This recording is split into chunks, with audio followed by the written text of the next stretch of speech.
Hey, hello. It's good to see both of you. So that means I got the time right Good because I morning, wasn't indeed. sure, Yes, Good there's morning. you confusion. know. So uh, here we are. Good. This is okay.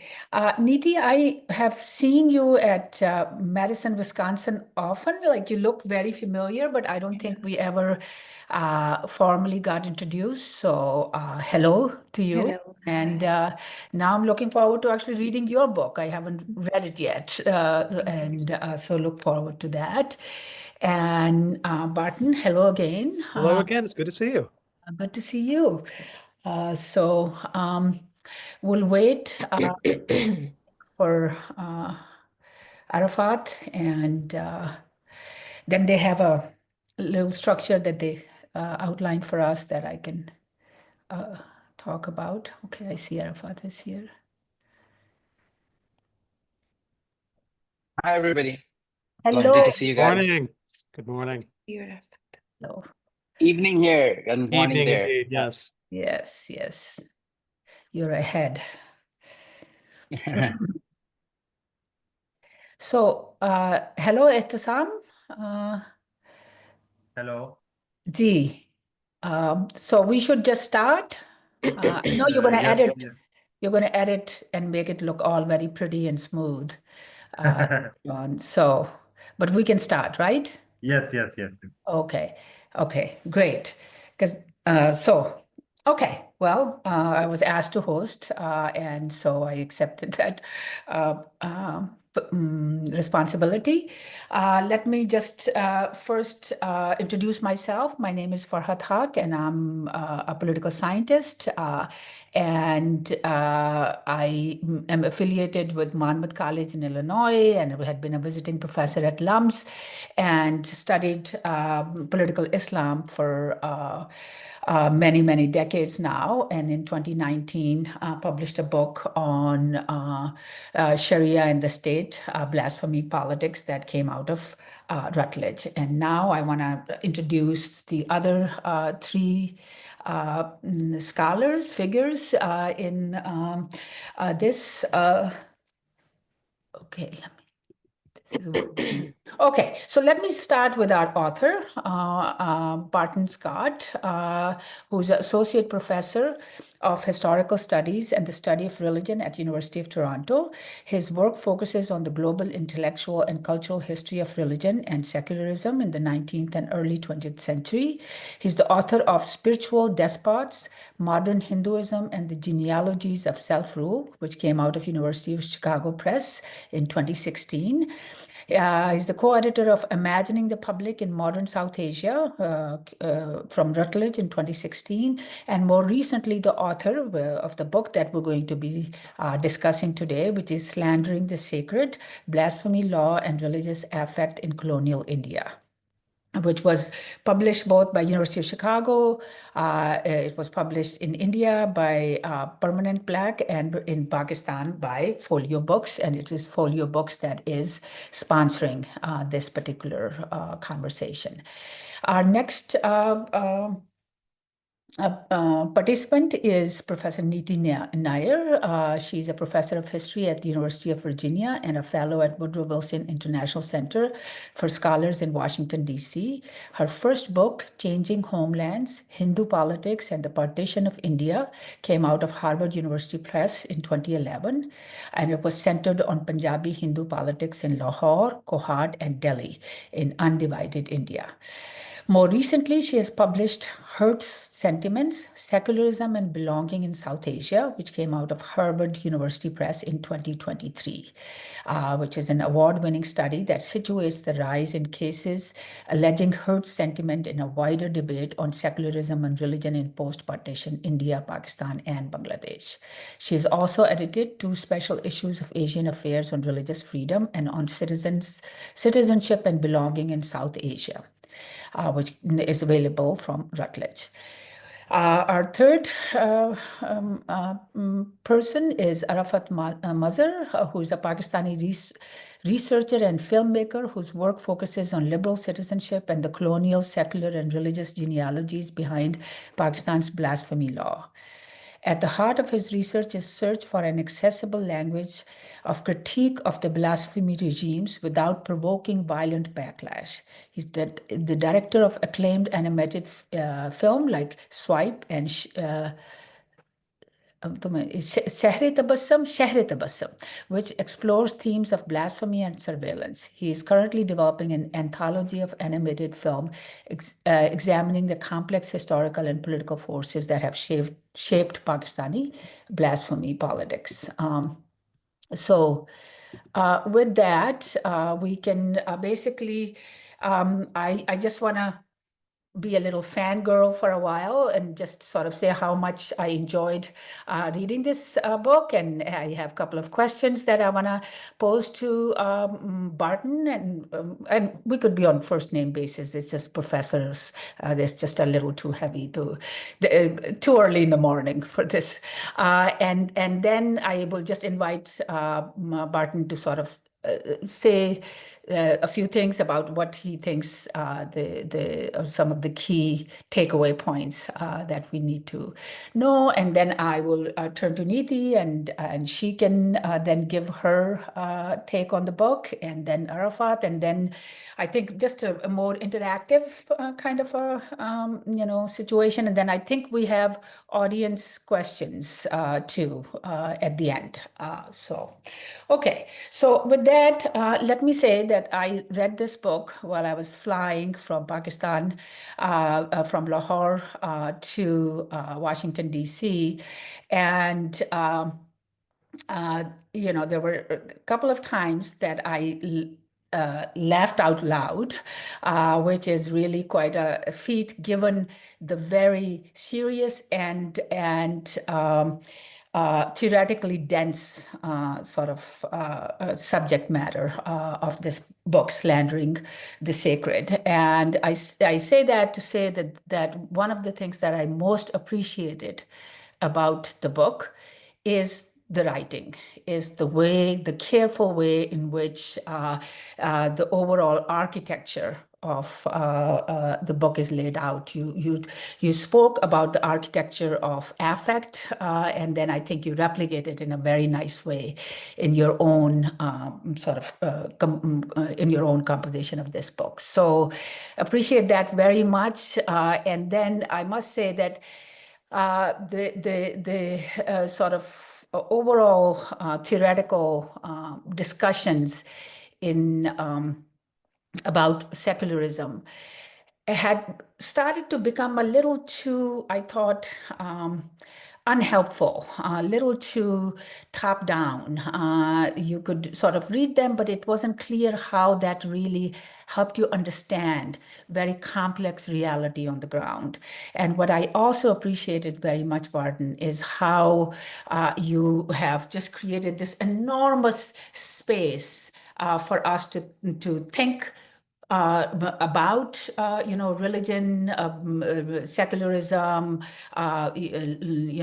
blasphemy, libel laws, etc., and done it in a very airy, open way that invites a lot of kind of reflection, and it can launch 1,000 other new projects. So I think that is, for me, was very admirable. So I don't want to go on. I just want to then say, I think the 2 or 3 questions that I will just put to you for now is, I think, especially for our audience, and it's not an easy thing because it's all about the very many ways in which secularism have emerged as a concept, and but if you could just tell our audience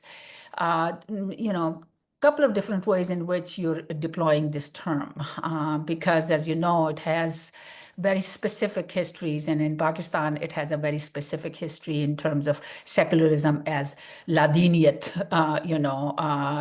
without religion. But you have sort of, so many different kind of ways to think about secularism. So if you could just, help the reader and the audience sort of navigate that would be really helpful. And then One other question I had was coming out of your discussion of Sarojini Naidu's Golden Bridge of Sympathy as or toleration. I really enjoyed that portion very much. And I think that's where it's the connection between scholarship and what's going on the ground sort of emerges in a very poignant way for me. And that is to say, as scholars, are we doomed always to just simply explore the complexity? Or can we ever also help construct a bridge? Because I mean, the thing that really sort of the desire to sort of, through sympathy and toleration, create a bridge between different religious traditions. I think, that's very noteworthy. But then, as you point out, it is still done in the language of, sort of Hinduism in this instance. And that's the, so are there ways in which the scholarly work can help build some of this bridge across differences? I think that's my other sort of a question. I loved the discussion about maculae and that's, it's joyful for us South Asians who've been, lectured or lectured, and then even in a lot of the post-colonial kind of writing, the sort of the treatment is very reductionist, and here you open this up, and then the way to then think about public and private, and him as a by reducing him in a sense to this sort of kind of a even in physically, sort of the way you describe him, I think it's sort of again invites so many different, the way that we can tie so many different, really important topics like personal and private and public, etc. So anyway, I just wanted to highlight that too. So let me, invite you now to tell us about your book. Great. Thank you so much for those opening remarks. And thank you to everybody for being here. I mean, I'm thrilled. Yeah, it's an honor to have a Pakistani republication of Slandering the Sacred, and an honor to be in such august company. Thanks to Bilal and everybody at Folio, and thank you to my fellow panelists today. One could not ask for a more accomplished and erudite set of interlocutors. Professor Farhat Haq and Neeti Nair both published foundational work on blasphemy politics in South Asia that was invaluable to me as I researched and wrote my book. I became aware of Arafat Mazhar's work only after I'd finished Slandering the Sacred, but now I'm a card-carrying fan of his filmmaking. So I want to start just with a note of gratitude and humility even at the panel today. So I've been tasked with saying a few words about Slandering the Sacred to open this event, to sort of set up what I meant for the book to do. So I'll dig right in and maybe get to Farhat's questions either at the end or toward the end of the event. So blasphemy is a doggedly persistent issue in the contemporary world. It's certainly an established part of politics and public culture in Pakistan. It's also a feature of public culture across South Asia and worldwide, and appearing in various forms and permutations, not just blasphemy, but also, as I argue in my book, as religious insult or wounded religious sentiments. What exactly is blasphemy? How to understand this form of offense against religion? Often, when global media discuss blasphemy, they treat it like a kind of anachronism in the modern world, a medieval survival. Like other scholars, I want to correct that misperception. Blasphemy, as we know it, is a fully modern offense. Its history is a window onto the history of modernity. Its religion is a modern religion. A great deal of the extant scholarship on blasphemy came out in the early 1990s in the wake of the Rushdie affair. In reading through that scholarship, I kept being struck by how mismatched it was to the topic at hand. In tome after tome, scholars were constructing a long history of blasphemy in the West, from the Bible and the Greeks through to Rushdie, and yet they seemed to take the very nature of the West for granted. But wasn't that precisely what Rushdie and his literary output had called into question? The Rushdie affair, like the other global controversies that followed it, including the Danish cartoon controversy of 2005 and the Charlie Hebdo controversies of the 2010s, was the product of a world in which West and East are highly intertangled, attesting to ongoing legacies of colonialism. The Pakistan Penal Code is a case in point. It contains several sections that collectively tend to be described as blasphemy law. A number of these sections were added to the code in the 1980s, the remainder date to the British colonial period, and those colonial sections provided the format and much of the key vocabulary for what followed.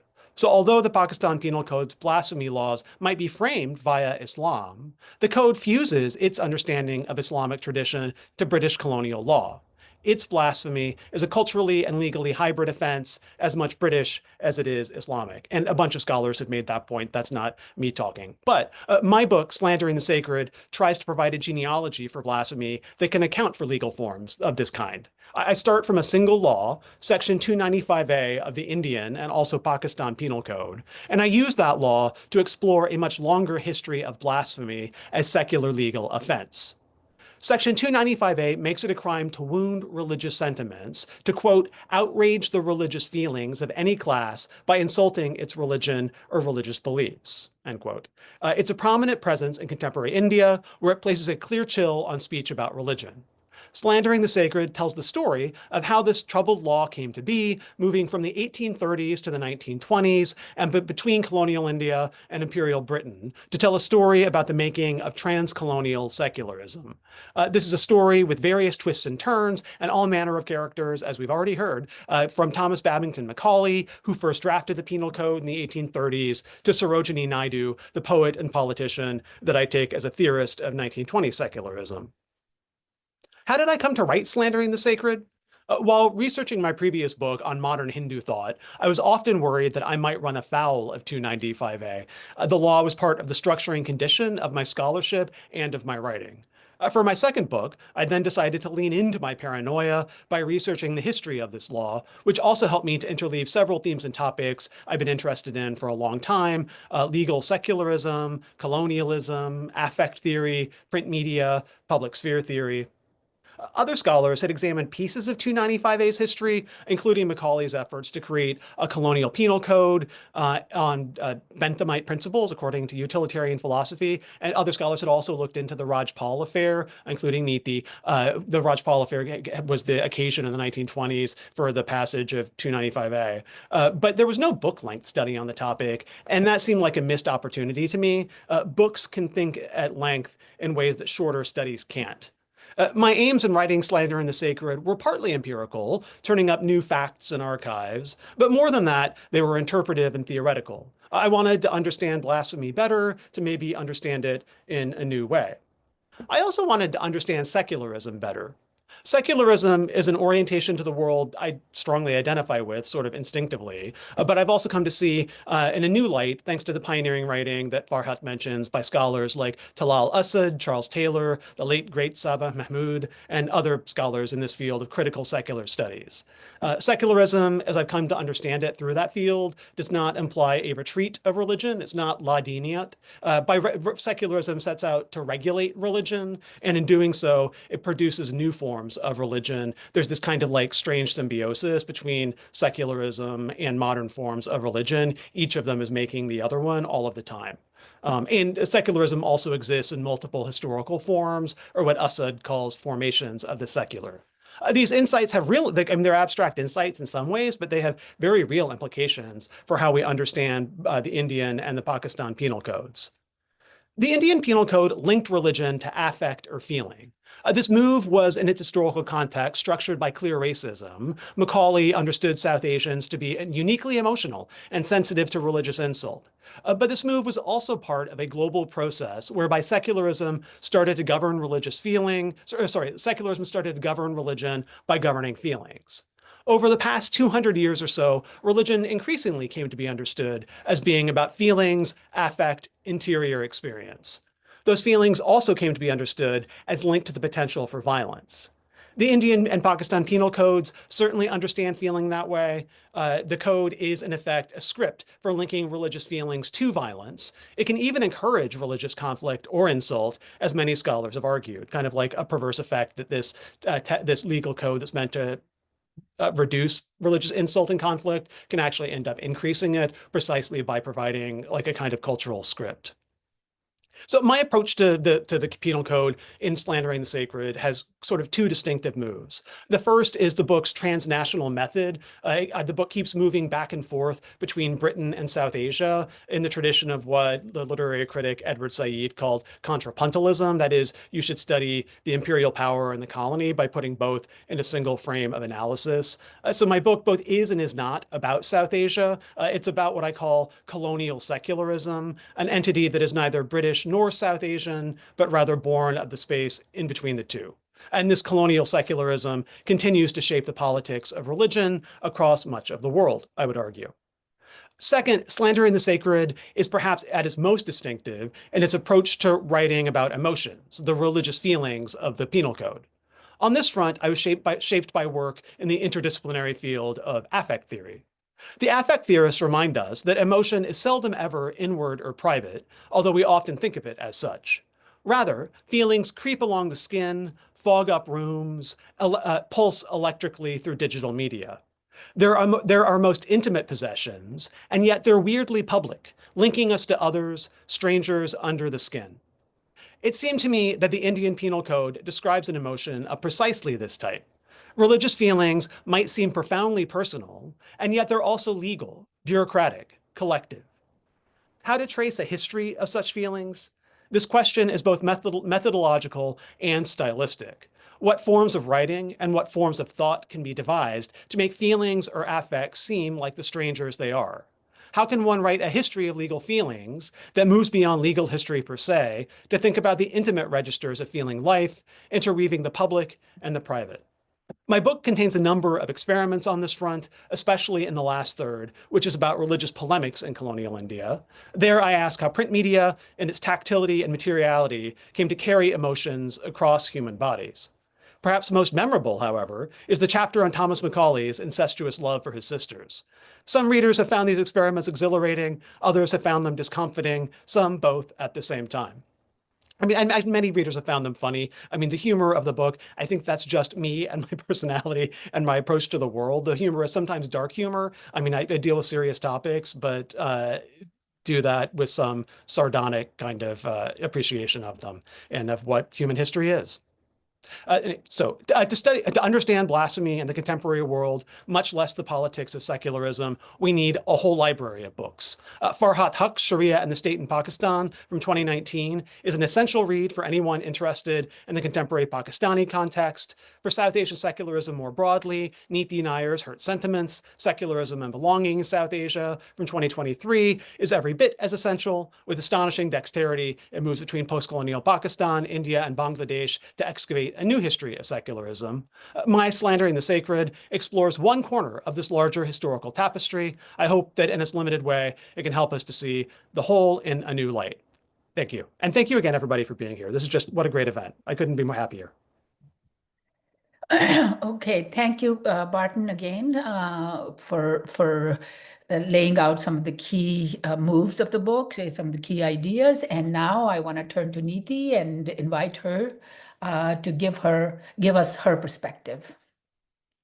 Thank you, Farhat, for the introduction, to Folio Books for organizing this event, to Bart Scott for writing this fascinating, important, and insightful book. I want to add that I'm also a huge fan of Arafat Mazhar's films on the blasphemy law, and I've used them in my teaching and cited them in my work. I'm very glad to meet him here virtually. Slandering the Sacred is both a deeply contextual account of the ideas of imperial ideologues and intellectuals on certain sections of the Indian Penal Code, and a history of the context within which one particular book, Rangila Rasool, was written, which in turn led to the framing of Section 295A of the Indian Penal Code. Scott describes 295A's story as the story of secularism itself, showing how secular law came to govern religion by managing religious affect. He points out that the law 295A reserves direct protection not to religion, but to religious feelings.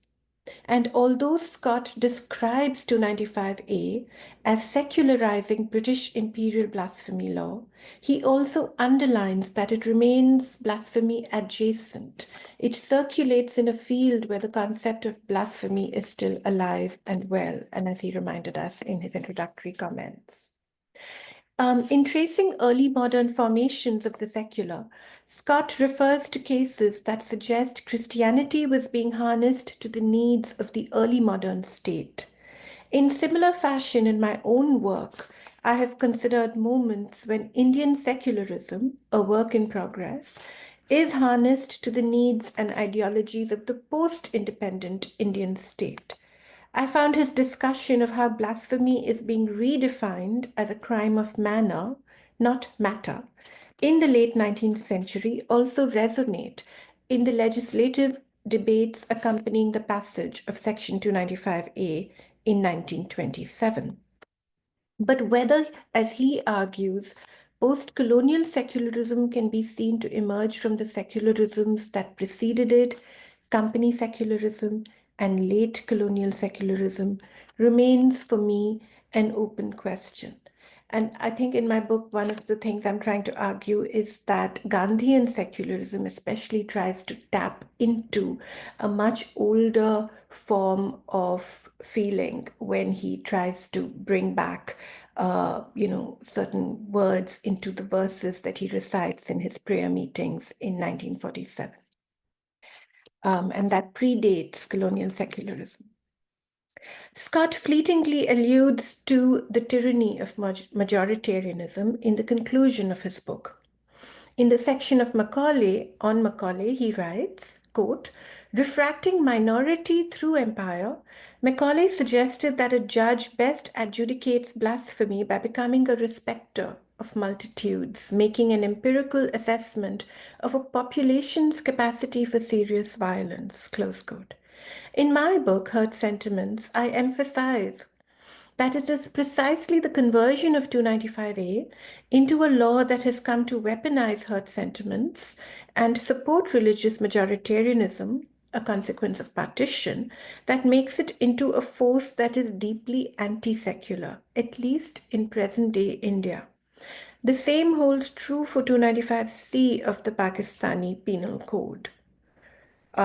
It also seems to me that sometimes, but not always, Scott takes the claims of company secularism, that it would rule Hindu and Muslim subjects according to their own laws and customs, or Queen Victoria's proclamation that she would abstain from all interference in religious worship, and that law would be religiously neutral, or that there would be, quote, "no disability for office in respect of religion," at face value.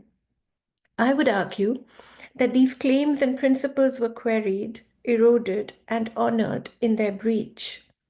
No disability or religious neutrality was, in practice, an impossibility, an aspiration at best.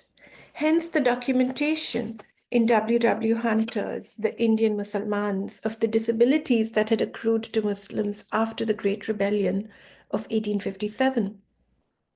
And while I understand the impulse to distinguish between a liberal constitutional secularism that is addressed to the rights of the citizen and a governmental secularism that is addressed to the administrative management of empirical populations, I find that distinction, even in theory, untenable in my own discussion of secularism in post-colonial South Asia.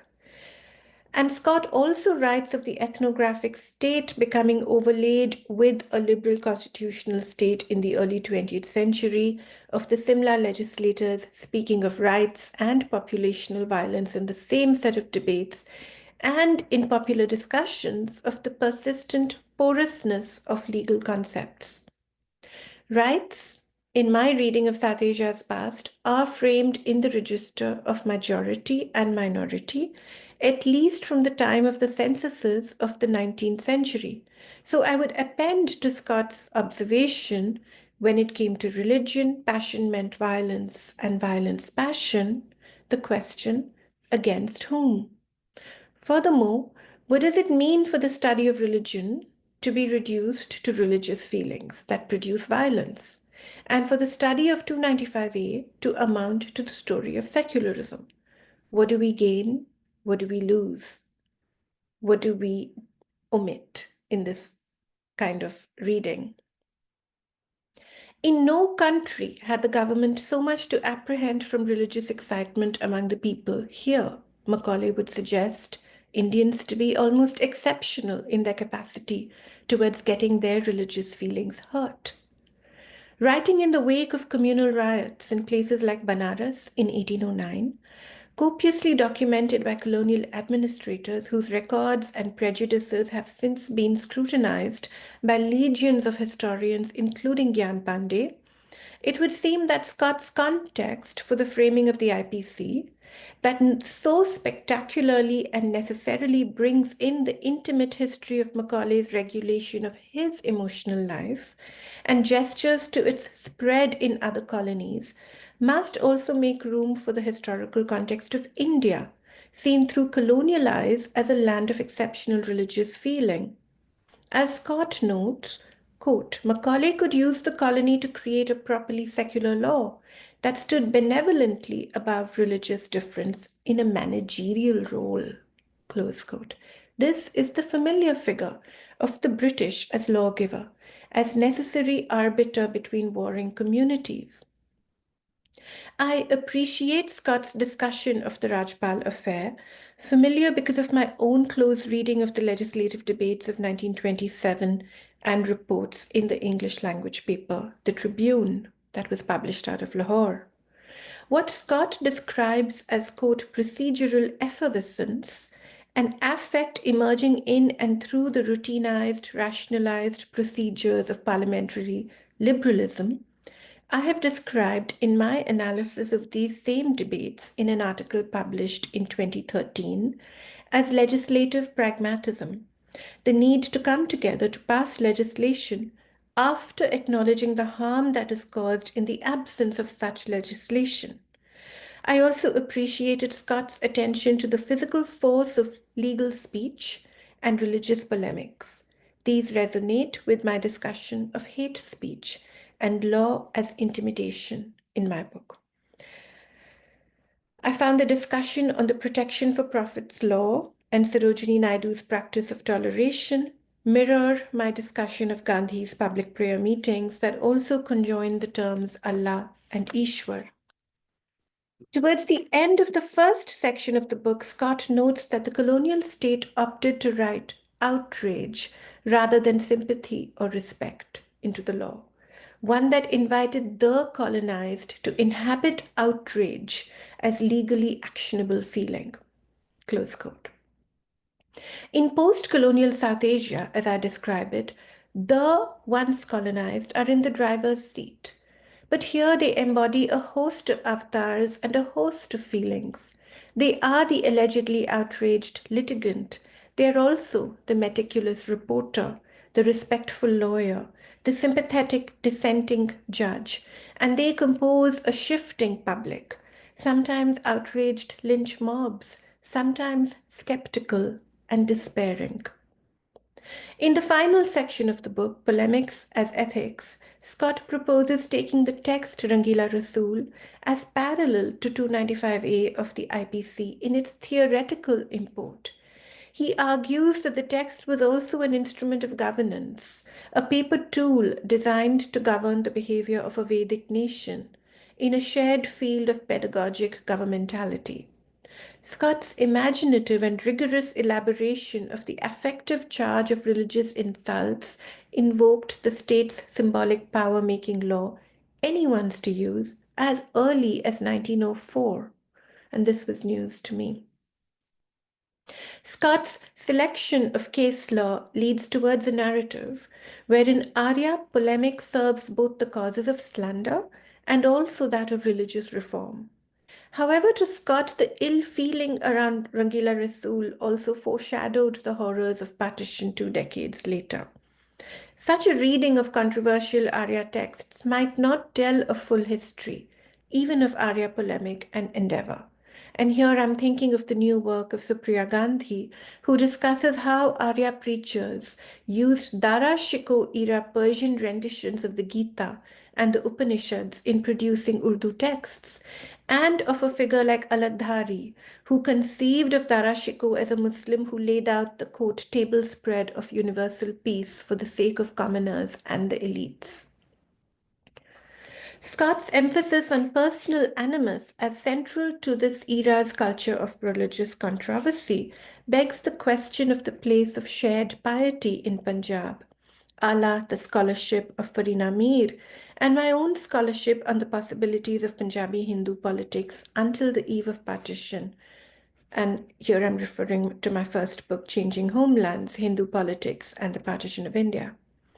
A focus on texts such as Rangila Rasool that fall under the ambit of 295A might skew our understanding of religion, reducing it to religious passion, violence, and controversy. That would draw it to the eye of the censor and therefore create this particular legal archive. Such a legal archive will produce a teleological understanding of religion's role in foreshadowing the horrors of partition and serve to burden religion with the weight of partition's unending sorrows, its causes as well as unforeseen consequences. Thank you.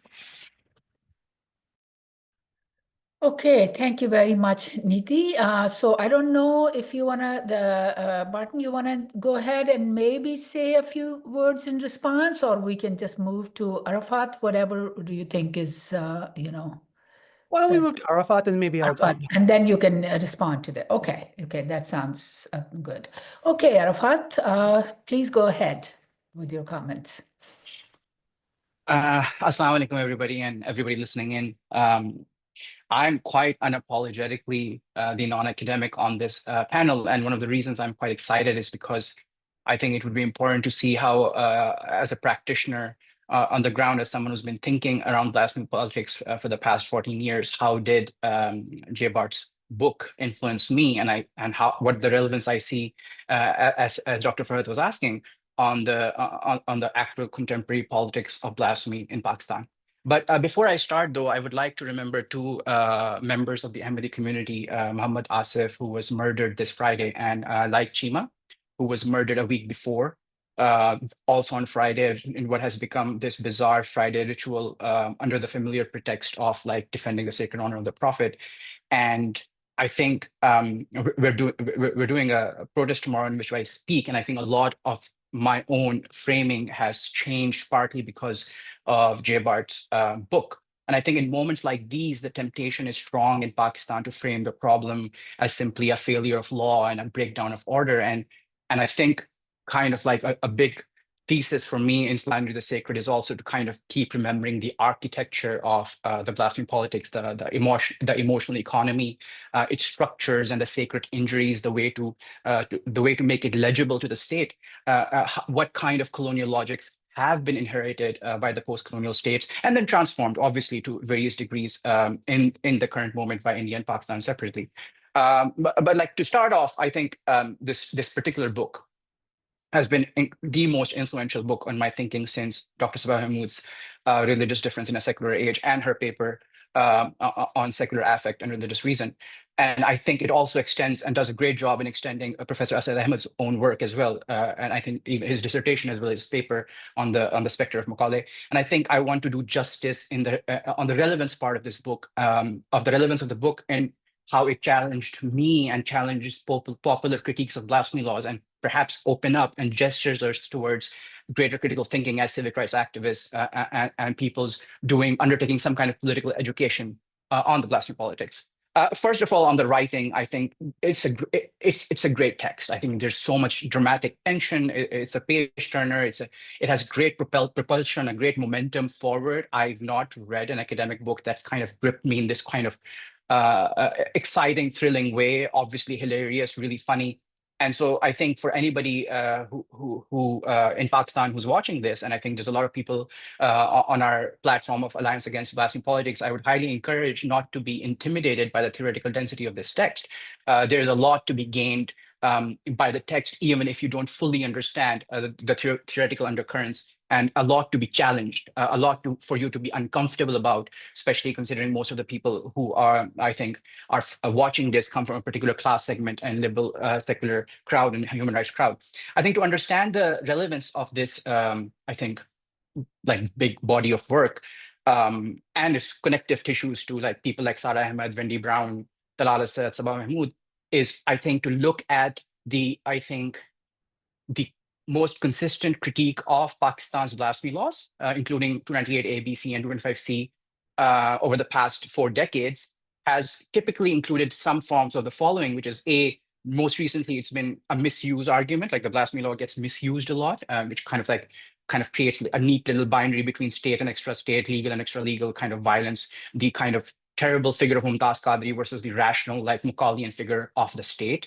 And then obviously the most human rights critique that I've kind of encountered since my early 20s has been like blasphemy laws as simply a result of the Islamization project undertaken by Ziaul Haq, which is very true for 298A, which was kind of signed off by him in terms of literal act. But 295C, just as a simple factoid, Ziaul Haq was against 295C on record, did not want it passed. But that's kind of irrelevant when we look at the kind of like a state structure and architecture it is inheriting. And I would like to take a big swing at how I read J. Bart's book and 295C as secularly constructed in the Act of the Parliament legislation in 1986.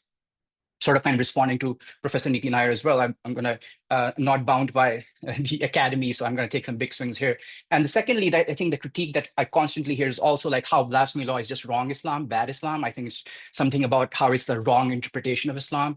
I think there's a lot of Professor Gandhi narrative in Pakistan that a lot of our viewers would be kind of accustomed to, that in Islam, there's no such thing as blasphemy laws, which is obviously kind of not correct. Sabr Rasul, Shatm Rasul, Ahanat Rasul has a huge textured history of jurisprudence throughout the Islamic legal tradition. But how does it kind of transform in 86? How did it transform back in 47 when Pakistan came into a modern state nation and made some secular commitments of equality and neutrality? And lastly, I think, how does it challenge my own work, which 14 years ago, I undertook like a ethnography and published a paper on how this particular, I think, blasphemy law is constructed as a misrepresentation to some strategic steps of obfuscating certain categories, doing some unethical qiyas and kind of like misrepresenting the Hanafi tradition, and how this text kind of, along with the text that it kind of continues, challenges that. I think to start off with, I think it's crucial to, look at how Professor Bart kind of opens up, possibly for me, how to read September 1986 when 295C was being legislated, and to look at the jurisprudence being animated. And for me, it's very personal because I have deep relationships with Jamaat Islami. My whole family is from Jamaat Islami. So one of my uncles was legislating in the parliament, Liaquat Baloch. One of my uncle, Ismail Qureshi, was the architect of 295C. And I think it becomes very interesting for me to kind of reread those proceedings every month and look at the Islamic jurisprudence it is animating during those proceedings. And I think if I am to kind of do a radical read of the way 295C was passed, is also to look at how the state infrastructure at that moment of time was inevitably inheriting a deeply colonial model of governance and citizenship, a deeply colonial abstract model of citizenship that is neutralized or even neutered of any specificity. A non-Hindu Hindu, a non-Muslim Muslim, a non-Christian Christian, even like Jinnah's conception of the ideal citizen in front of the state. So, but when you look at the texts of the fiqh texts, which I've been obsessed with, that were animated at the time of 295C's legislation, you see it's saturated with a lot of secular assumptions. And I think the biggest one is of formal equality and a neutral state, a neutral subject. And the question then is less of, how Islamic is this law, or like, what are the precedents of this in Islamic legal tradition, but in context of this broader scholarship, what happens to Islamic law when it pretends to be, when it pretends to work in a model of abstract equality, when it is subjected to a Macaulayan model of subjecthood and citizenship. And so blasphemy law is what Islamic law does and becomes what the law is and what the law does when it hides its need for hierarchies, when it hides its needs for categories, and kind of operates on a neutral ground and neuters those differences. And any student of Islamic law will know that analogy and qiyas and reasoning, especially in Pakistani Hanafi law, relies really heavily on those hierarchies and those distinctions. So in 1986, the 4 classical legal tradition texts that were kind of cited were about apostasy laws. And we saw Pakistani parliament very easily being able to apply the jurisprudence of apostasy on Hindus, Christians, and in that case, post 74 on Ahmadis as well. And Ahmadis in this case are punished both for being Muslims in 295C and for being non-Muslims in 298B and C, which is kind of like one of the tragic legal jurisprudence in Pakistani penal code. But I think that flattening of specificity and recategorizing into a flattened majoritarian identity, that's what I read of sort of like mixing Wendy Brown and kind of like J. Barton Scott's reading of the ideal subject, as theorized by others as well, by Macaulay. And so I see 295C as a complex hybrid, like a new Hanafi fit body animated by a Macaulayan soul, and like wounded feelings are still at the heart of it, even though wounded feelings phrases are removed. There is a highly bureaucratized forms of ishq that it demands. Like I've been obsessed with FIRs and court cases, and the language that it continues to use is you will not find that language in texts before 1830, which is a legal language of how that wounded feeling is litigable, and the kind of like what kind of transforms both in Islamic law and as I will say later, broader ideas of religion when you turn that into a litigable offense. And I think calling it Islamic law is akin to like calling, playing a qawwali on a piano, on a Western, classical equally tempered piano, and then calling it what you hear as like classical South Asian music. At the end of the day, what you lose between C and C sharp is very crucial. And it's neither, and I think the influences of those, of the change in register cannot be overstated. And no matter how much Zia or Ismail Qureshi try, they cannot escape the colonial logics that they are a part of. Now, but what further I think challenges me in the book is, and should challenge all of us, is obviously, I think, the limited conception of religion as a series of beliefs and codes. Like even I have been obsessed with religion like that, reading 295C as that, and when I'm thinking of what has transformed over the colonization period, I'm obsessed with Hidayah and the translation project. I'm obsessed with what we lost. And I'm obsessed with the works of Qasim Zaman Saab and everybody else as they talk about, religion gets transformed during the colonization project in this, and this way. So I'm kind of, my instinct is to look at law and the various way in which Islamic jurisprudence has completely transformed. But I think what kind of is much more insidious, what is much less apparent, is the rich interior life of experiencing ishq, of experiencing devotion, of experiencing pain, and the rich interior life that secularism claims that it cannot even touch, and that's where religion belongs, is kind of has been blind to me as well. I've been interested and invested in ethnography of honor, of ghairat, of namus for a long time, and I think it's not up until Dr. Saba's work and then Jay Bart's work that I really am challenged to do a lot more history work as well, because what Jay Bart has opened is like a history of emotion, and that this kind of this politics, this landscape needs. And the second assumption that it kind of challenges is that Macaulay's project was only affected the citizenship and the creation of a particular subject. And it's very clear to me when I look at and read speeches and texts, and that's part of my job. I've read thousands and thousands at this point, calls for violences and which emerge from a particular kind of outrage. It reads like the same script every time, and it helps to know which script they're reading most of the time. What is the iteration, constant? What does that speech do? But like, where have they learned that speech act from? And then obviously, I think the interplay and the double move that the way religious law has changed in its codification form, but then what the law does and how that religion is living and breathing in the hearts of Mumtaz Qadri, in the hearts of, in my heart, in my mother's heart, who loves Mumtaz Qadri, but who's a kind woman.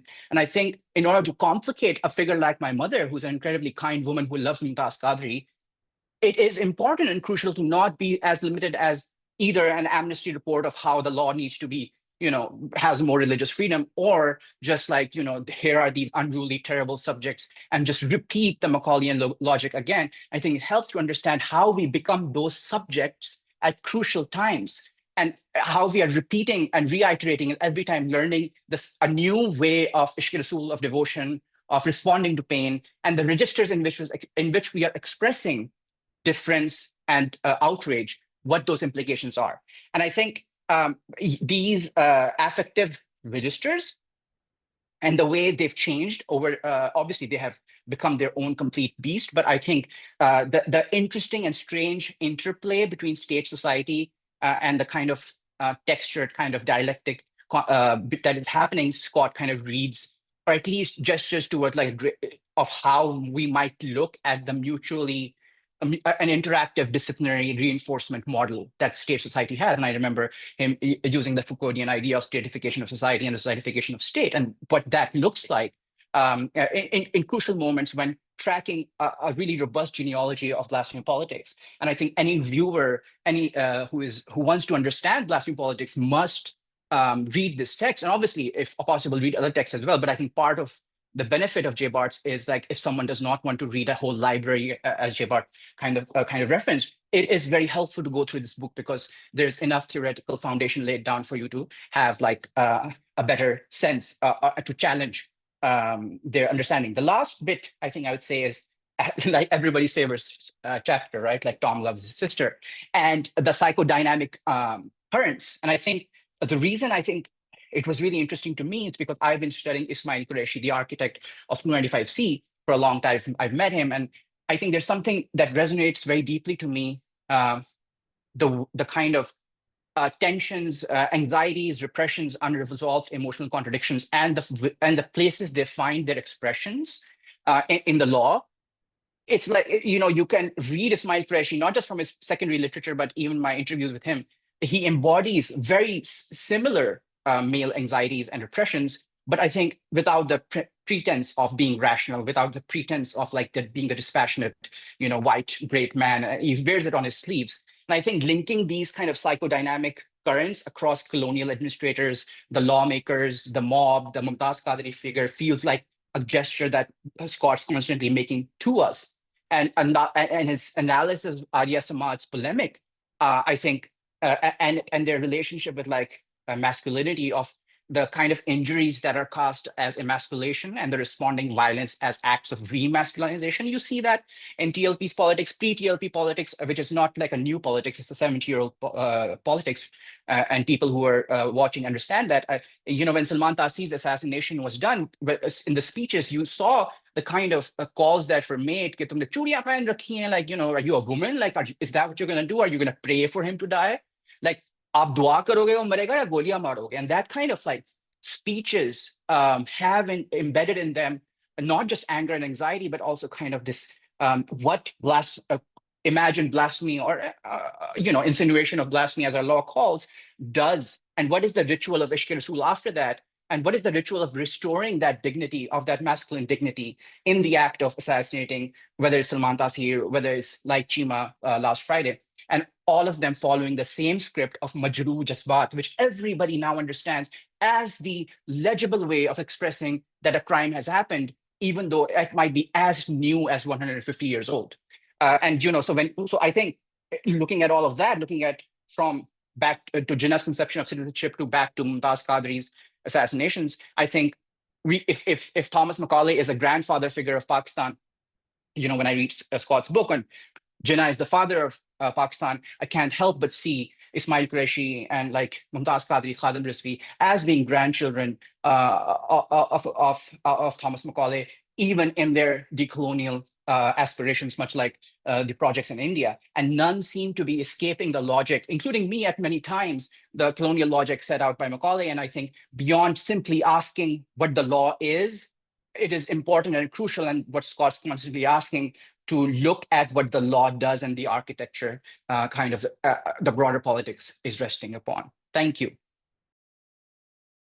Okay, thank you very much, Arafat. And so, Barton, you want to respond, and then we can open it up for questions from audience. Yes, wonderful. And thank you so much to all three of you for this very generative, stimulating set of responses. I would say, so I've been jotting down notes to try to organize my thoughts. I'm always very gratified to hear that people enjoyed reading the book, or that it has narrative propulsion, and yet also is able to stimulate new forms of thought.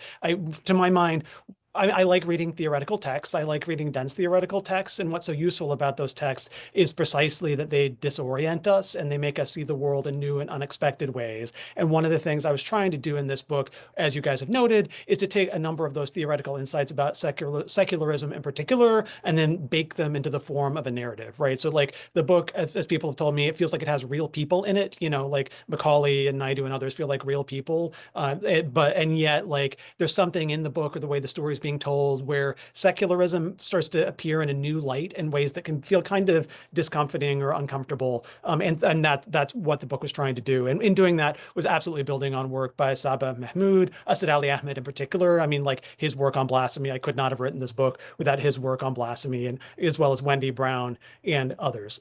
So why don't I begin just by returning to Farhat's initial suggestion that I say a little bit more about what I mean by secularism. A small request. Yeah, I mean, so the problem, like the critical secular studies and this theoretical literature on secularism does the thing that literatures tend to do, which is like when you read a bunch of it, you realize you don't entirely know what secularism means anymore. As a scholar of religion, I'm sure I certainly do not know what the word religion means anymore, because of course these words get defined in so many ways. And so my approach to secularism is largely descriptivist. I'm interested in how different historical actors use the term secular or the term secularism, or engage in debates that we would label as secular. Like what languages are people using, and then what are these languages doing in context? But I come at all of those historical usages of the term secular with some innate skepticism, in that I don't think that secularism is always doing what it tells us that it's doing. So, for example, I mean, many actors in British colonial India talked about they're like the non-interference in religion. They're like, the state shall not interfere in religion. I mean, this is absolutely the stated intention of many actors, but of course it's absolutely not what is actually happening. That I understand secularism. I mean, I think for me, this is an impossibility. I always come back to Winifred Fowler Sullivan's book, The Impossibility of Religious Freedom, which is about the US context, but it's especially clear, the US Constitution promises freedom of religion. It promises that the state won't interfere effectively in religion. But of course, even in the US context, that never actually happens, because for the US to grant freedom to something called religion, it first has to define what religion is. And in defining what religion is, it's mapping and managing and regulating religion and interfering in religion. So it's always, to use the US constitutional language, it's always establishing religion, even and especially when it's trying not to. So of course the same thing is happening in colonial India. I mean, and to an even greater degree, because the British, out of one corner of their mouth, they're talking about non-interference in fealty to a certain kind of liberal notion of religious freedom. Out of the other corner of their mouth, they're engaged in the projects of the ethnographic state. They're mapping and managing religion and producing gazetteers and changing religion in lots of ways. And of course, colonized like people in South Asia have agency in this too. A bunch of people are mapping and managing and shaping religion during this period. And what emerges is this set of symbiotic relationships between the state and society, between secularism and religion, right? To me, I think the most unsettling and challenging, consistently challenging parts of the critical literature on secularism is that secularism and religion create each other, right? Sort of if we double down on secularism, we maybe are doubling down on the forms of religion that secular states produce. I would say another sort of surprising finding of the critical secular studies literature is that like states that you might not automatically or you might not instinctively label as secular participate in logics of secularism. You know, so Mahmoud and Hussein Ali Agrama both look at Egypt as a state that engages in logics of secularism. You know, and one could, I mean, certainly point to Pakistan as well. You know, these legacies are complex, and the secular and the not secular get interleaved and interwoven in all kinds of complex ways. And that's just a really difficult fact to think from. And once you start thinking from it, a whole bunch of things in the world start looking differently. So I'm glad to know that I managed to bake some of that into the form of the narrative of Slandering the Sacred. So I want to come back to Neeti's thoughts about Gandhi, because I mean, this is such an interesting point of generative tension between, I think, my book, Neeti, and your book, Hurt Sentiments, right? Where you, I mean, very persuasively in that book are coming back to a notion of Gandhian secularism, filling out a history of Gandhian secularism, and then engaged in this very strong normative defense of Gandhian secularism, right? I mean, you correct me if you would disagree, but I mean, I think I would paraphrase your book as saying Gandhian secularism is what we need in this perilous historical conjuncture that we're in India, at least, right? And so that's in many ways persuasive. And in reading your book, I can't not be with you on that in some ways. And yet, at the same time, I mean, I'm persuaded by work by Shabnam Tejani, Cassie Adcock, you know, in a different context, Wendy Brown, that are skeptical of the ways in which these kinds of secular modes of secular tolerance, right? What Adcock calls Gandhi's tolerance ideal.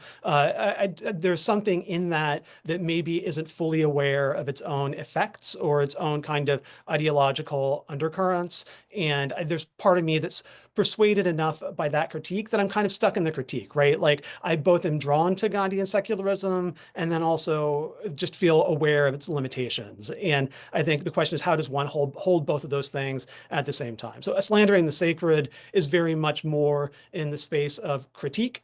And maybe that comes back to Farhat's question that what does one do? I mean, as scholars, are we always doomed to be in the space of critique, or can we build bridges of sympathy? And if so, what does that look like?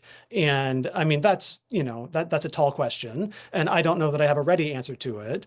I think I decided that Slandering the Sacred needed to stay largely in the space of critique, because I think the work of critique is not done. And I think that for there to be an effective bridge of sympathy, to use Naidu's language, we actually need to understand what secularism itself is doing, right? What bridges are being built already, and is secularism producing strange others that it doesn't understand? I mean, that's already, like, if secularism is producing the forms of religion that it doesn't want or doesn't like, that is already a kind of a bridge, that symbiosis, you know, and one has to find a way of talking about and thinking about that bridge before one can build other bridges. Maybe I'll leave it there for now. That was, before I get even more abstract, we can open up to more general conversation. Okay.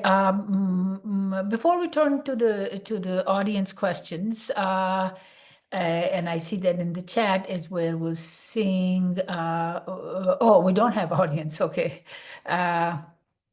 No, I thought because. Okay, so we don't have audience question because there's no audience right now. I think that maybe when they relay it in and that's fine. But if you wanted to sort of add, well, first of all, Arafat, let me just say I really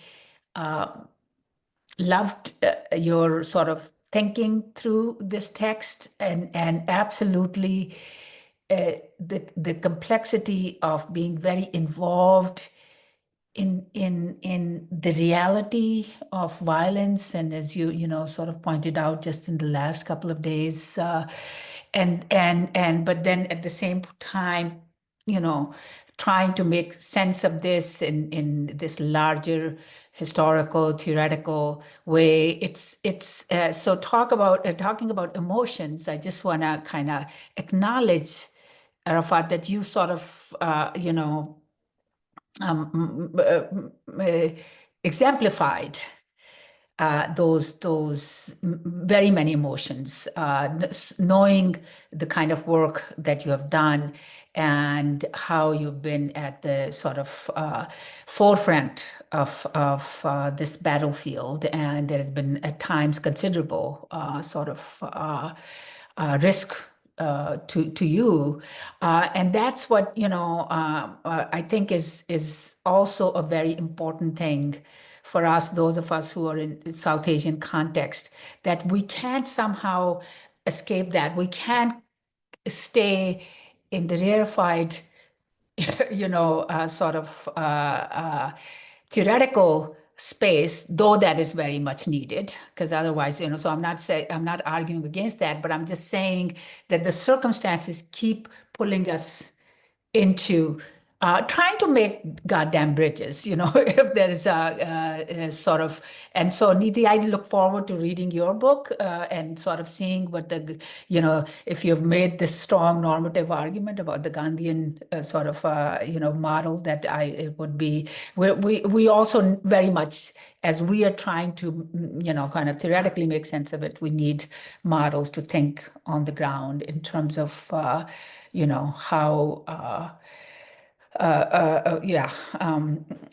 how we even have a conversation. I have talked to, just last week, I was talking to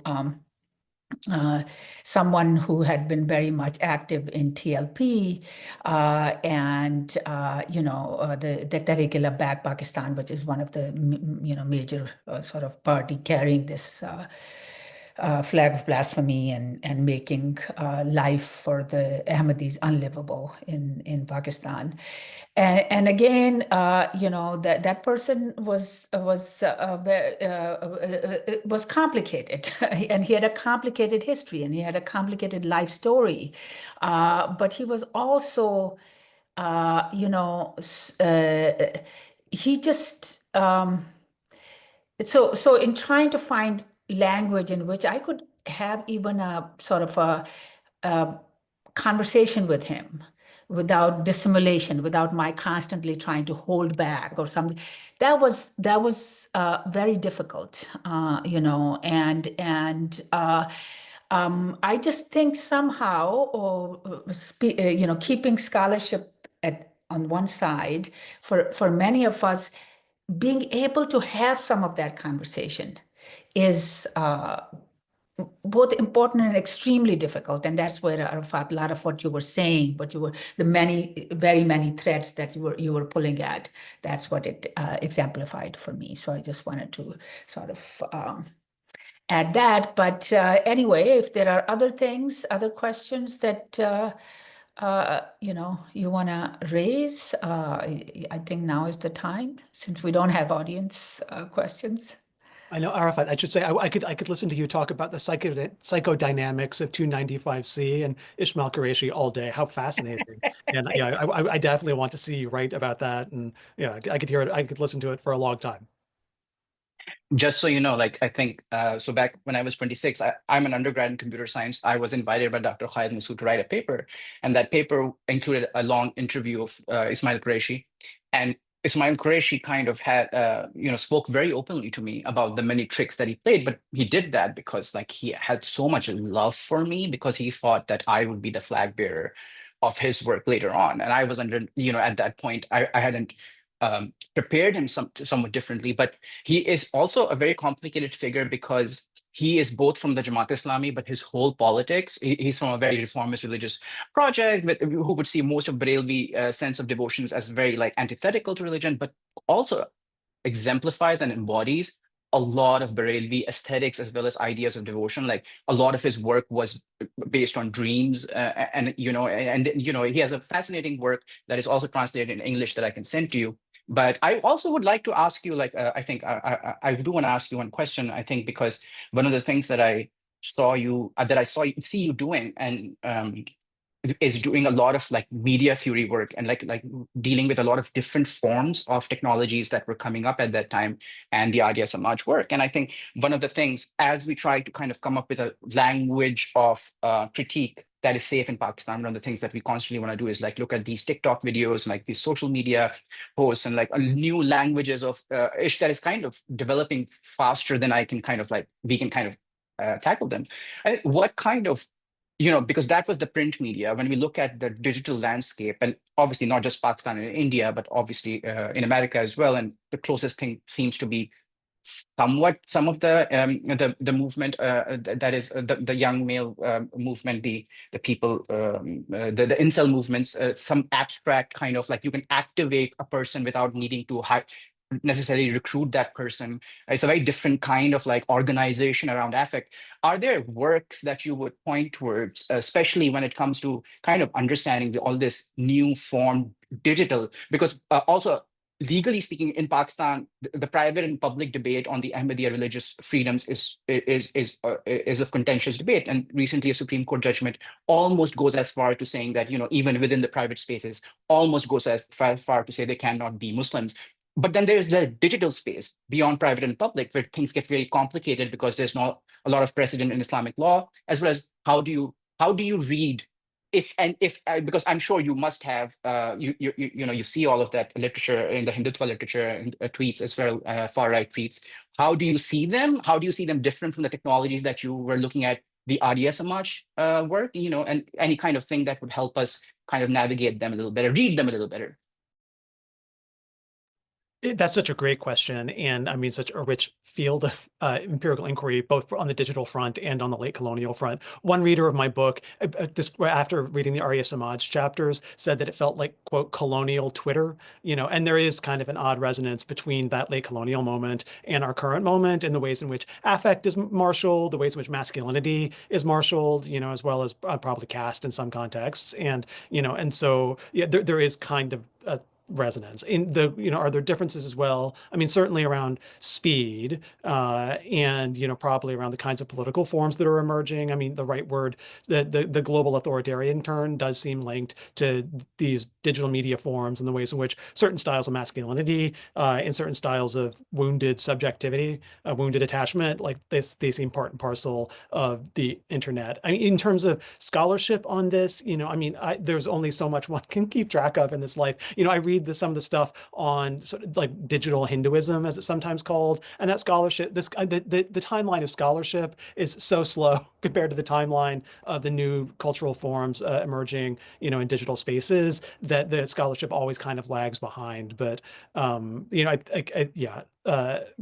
so we actually, what we really need is people just like you who are bridging who read the scholarly stuff, but are fully enmeshed in these kinds of political worlds and public worlds to help us do some of the cultural analysis. And I do think actually, for quick paced cultural analysis, like I often look to smart journalists rather than to scholars, just because they're able to work in a much faster time frame, and they're enmeshed with the contemporary moment in ways that scholars tend not to be.